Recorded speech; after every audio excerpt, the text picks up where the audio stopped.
Welcome to a special episode of Sad People Reviewing Anime.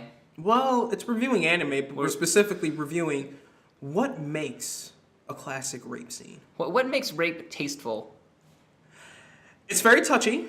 Oh, yeah. With this subject. I'm looking forward to the comments on this one. Oh, yeah. But as far as the rape scene that we're going to be going over is Goblin Slayer. Yeah, we're going to be talking about Goblin Slayer, but also probably pulling in examples from other classic media. We'll start with Goblin Slayer. And possible other animes that were also brought up as well for that scene. But with Goblin Slayer, we gave us our opinion on it. Dr. Millennium continues to think that it might be possibly better than what's out there in the market. It's above average. I'm still reserved on my judgment. Of course, the reason it's above average and not great falls into like 10 minutes into episode 1. So the plot that we build up to is our new adventurer is really excited to take on a low-level quest where they rescue some kidnapped girls from goblins.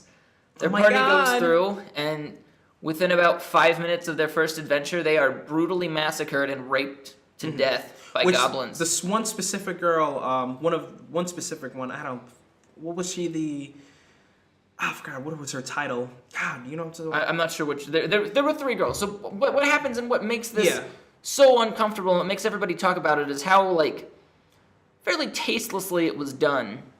And the reason I say that it's tasteless, beyond the fact that it's a rape scene, I do believe that there are some instances where there's almost no good place to throw rape into a cartoon. Mm-hmm. Something like Berserk, I think, is the closest we've gotten to it being done tastefully. Mm-hmm. It's something where we followed Guts for something like 8 books, 9 books, maybe even 10. And we followed him for a long fucking time. And we know by the time that scene got to there, with Griffith, it was more of control. It wasn't. And everyone's been raped at that point. Guts gets raped as a kid. Griffith gets raped when he's trying to build his army.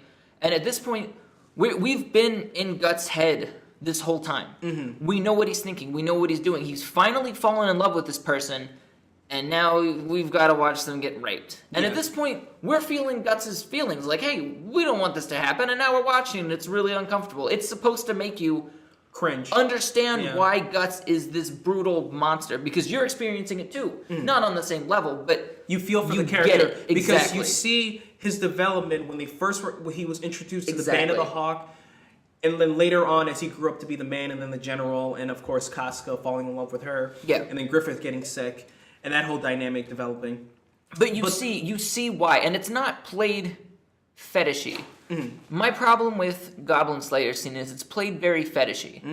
This is interesting. I think we really might agree on this because I have a feeling I know where you're going. Well, no, continue. The problem is the disgusting anime otaku subculture. Mm-hmm. That's where this comes in.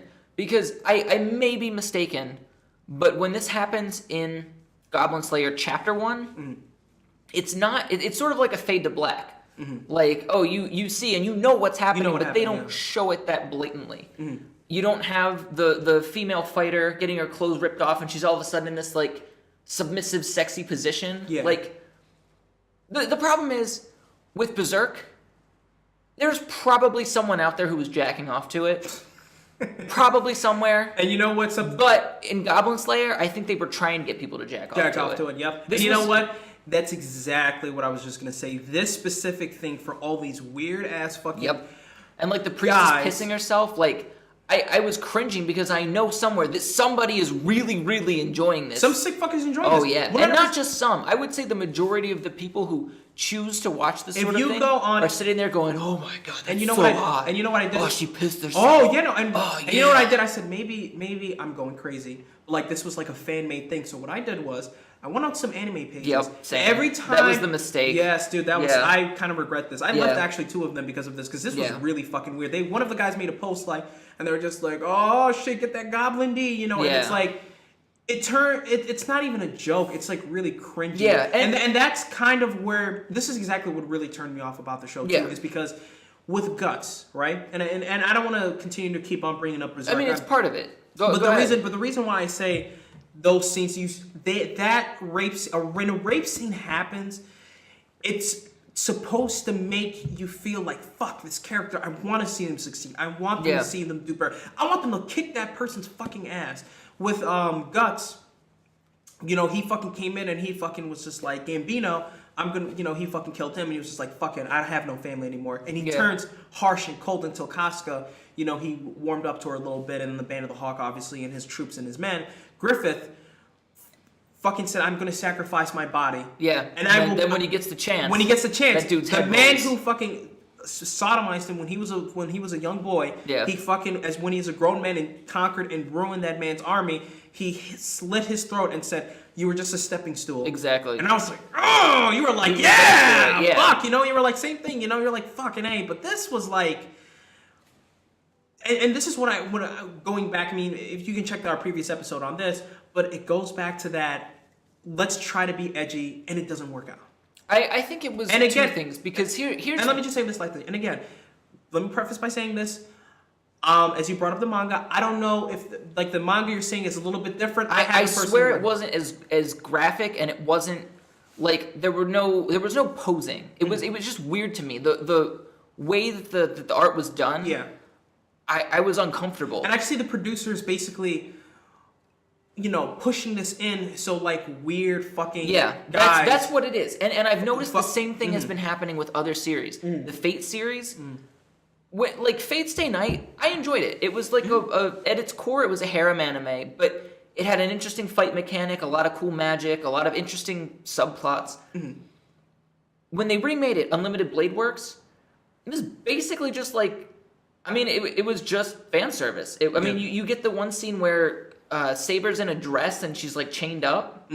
Like, that wasn't needed. It wasn't necessary. It didn't explain the plot either. Exactly. It did nothing to advance the plot besides, hey, here she is in a sexy costume with chains on her. It's the new anime fan. It's the sex perverts who like, it's the same shit as when they bring up the underage characters.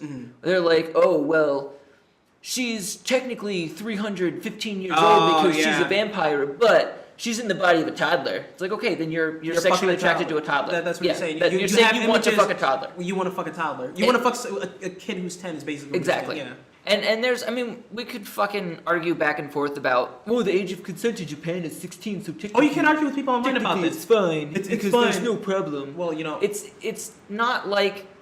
I'm going to say... I'm drawing a blank on the company name that does Gurren Lagann Kill la Kill. They make their characters look like adults. Adults, yes. Even if they say like, oh, I'm 16 in the bio. Yeah. You're not looking at a 16-year-old, which I appreciate because that's uncomfortable. Like, but when you present like a underdeveloped 10-year-old, when you present and saying she's a 350-year-old vampire, exactly, that's really fucking. Or like weird. they did with Jack the Ripper in Fate Apocrypha. Yes, it's like, oh, here's a child. Oh my god, a child wearing dude, panties. yes. Oh my god, I totally forgot about this. That was fucking uncomfortable. I totally forgot about that shit. That's another thing. I didn't want to watch it. Yeah, at that point, I was just looking at this. I said, "Are you really putting up?" Like a child in like a fucking lingerie getup. Yeah. And then, oh my god, dude, fucking people just going crazy over that fucking. And some of these fucking groups, I always tell people this. It's tough to find anime groups because again, you'll have people who are like normal that just come in and like, hey, you know what? I give my review on this show. I give my review on that show. This is my opinion on this. I think this is good. You know, like people like us. And then you have like other people who are just basically weird fucking grown ass adults. Well, and that's mostly the males. Actually, all of them males. It's the guy. I mean, this is who this is attracting. They are, but and you've got to think in the production company's mind, they're thinking we need this because this is what people like. Shock value. Not even shock value. Just the kind of guys that like anime. This is what they like.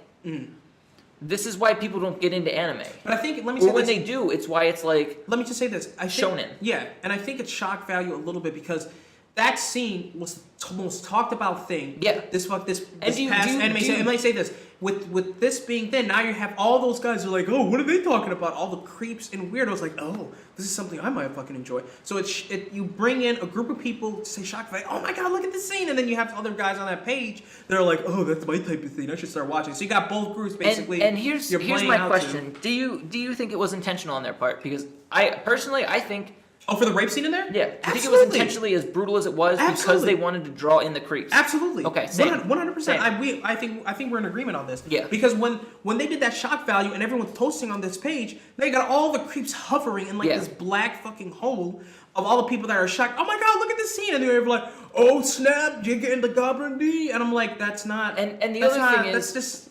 It's just a random ass rape scene that's thrown in there that wanted to show that it's edgy, but it's really not. And again... The manga is different based on what you're telling me, but as far as I remember, it was a couple years ago that I read it, but it was like... And it's the producer's fault then, if that's what you're saying. That's my assumption. Yeah. I'm going to reread the first chapter and just take a look to double check that, but as far as I remember, it wasn't... Like, there was a lot of fan service, but rape was never played for fan service. Yeah. As I recall. But then again, you have a production company here that's like Funimation or whoever the fuck produced this was like, oh, well, we should totally get in this. And, fucking, so let's do it. Yeah, so if you... The thing about the rape scene from Berserk that makes it different from here, again, as a wrap-up, is you feel the character's development and you feel the grit. You feel the hardness that they become. Yeah. And you see them develop as a character. This was just like, we're just fucking going to throw a random-ass rape scene in here with a bunch of girls and they're just... Here you go. Yeah, that's fine. We're just going to add that there. Unnecessary. Had nothing to do with the plot. Had no substance to it. We were just like, we're just going to be edgy, and we're just going to fucking throw that in there. Yeah, I'm actually scrolling through on my phone right now. I'm not seeing any titties. Not one. I mean, okay, there's a scene with titties. But it's like, you're not... Look, this is not something you're being aroused by. This is... Her clothes got ripped off. Yeah. Like...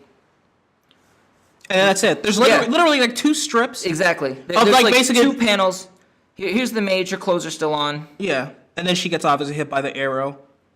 Grabs titty, but look at that. That's as far as you get. Look, so there's like literally... This is the rape scene. Fade to black. Oh yeah, look at this. If the rape scene here, because we're looking at this right now on the manga, on our secret high-tech technology. Yeah, I mean, it fades to black. That's what it is. It's like literally you just see her, but you just see her face, and you can tell her face is planted on the ground, and you know what happened from there. So it's like a tiny piece, but you don't see her fucking ass sticking out, and it's, oh my god. It's like kind of like, that's how, I hate to say that, but that's kind of how they made the rape scene. They put them in like weird fucking positions where it's like you clearly are appealing to a certain fucking audience. You're trying to appeal to the male power fantasy. Yeah, you are. That's what it is. And even the I could kind of see it in episode 2 when they introduced the farm girl. Yeah. And she's like sitting on the bed naked. I was like, oh, she's gonna get raped.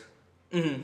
Because that's what this is leading to. And that's, I'm gonna be 100% honest with you. That's really maybe 35 to 40% of my beef with the show so far. Sure, that's a perfectly reasonable thing to dislike about the show. It's the fact that that's a reasonable thing. The fact that there's CGI in an anime show made in 2018 is not a reasonable beef. No, okay. We already discussed this in the previous one. But yeah, the fact that there's a really like uncomfortably edgy, pointless, like almost pointless. I mean, it's a pointless scene. It is. It's like we're just randomly gonna throw this in there.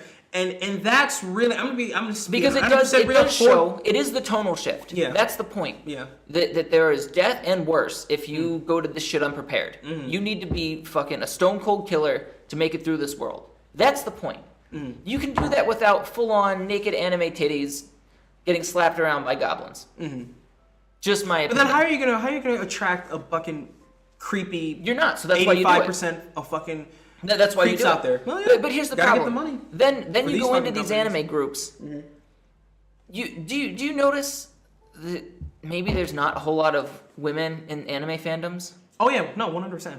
Like I noticed that too. In 100, like whatever 100, 200, 300 groups out there, I was able to find one group that there was a decent mix, but the group's not big. It's not like 100. It's like 3,000 people in the group, and I'd say 40% are women, which is phenomenal, and that's why you can hear people's recommendation. Yeah. I mean, there'll be a little bit of trolls posting like random memes of like, hey, this show is like really shitty, or this character's useless. That's everywhere. But that's pretty much it. Like, it's overall like a very civilized group, and but a lot of them out there, 99% of creepy, pimply, and that's the thing is, I think sweaty, normal people, fucking guys look in on this and go, ew, this is what anime is? Yeah. And then if you, let's say you're on Tinder and you're like, oh yeah, I'm into some anime. Ew. Red flag. Why am I gonna... Red flag. Yeah. And it's one of those things where it's not like normal people that are like shown for the anime. It's always these fucking. And I hate to say it, but and we love anime. But that's the majority makeup of it. That's it's fucking the fan base. Creepy, the fan base sweaty. makes me not want to watch it anymore. Yeah. The fan base makes me go, ugh. You know what? I'll just watch another Marvel movie. Exactly. Which is why I watch Black Panther again. Exactly. Which is why we sit here and we're like, we can understand if someone says like, "Wow, you watch anime? I don't want to fucking date you." Creep. Yeah, I completely get it. We get it. Yeah, I bet you like those jiggly, gross anime titties getting slapped on by Goblin Teen. Yeah. That's real high. Yeah, weren't you blocked? Swipe left. Yeah, weren't you the person on Facebook saying like Goblin Slayer is really good and I jerked off to it? Like, weren't you the one that made that post? Yeah, okay. Yeah, I was that guy. But I'm just saying, it's really good. You want to watch it together? It's artful. That's very. Maybe good. it'll get you in the mood, baby. Oh, you want to get in the mood?